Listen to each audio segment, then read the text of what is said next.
आणि यानंतर आपण थेट जाऊयात। आज बसच्या ताफ्यामध्ये जिजाऊ बसेस येणार आहेत आणि त्याचं लोकार्पण सध्या मुख्यमंत्र्यांच्या हस्ते होतंय।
तर ही दृश्य सध्या आपण पाहतोय। राजमाता जिजाऊ बसेस आज एसटीच्या ताफ्यामध्ये दाखल होत आहेत आणि त्या कार्यक्रमासाठी मुख्यमंत्री देवेंद्र फडणवीस यांचं देखील आगमन झालेलं आहे। 3000 नव्या राजमाता जिजाऊ बसेस या प्रवाशांच्या सेवेमध्ये दाखल होणार आहेत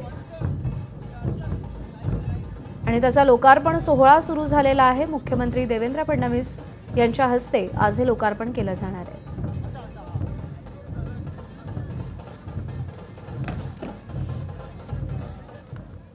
दरम्यान या कार्यक्रमाकडे आपलं लक्ष असेल, तुर्तास महत्त्वाच्या बातम्यांचा वेगवान आढावा।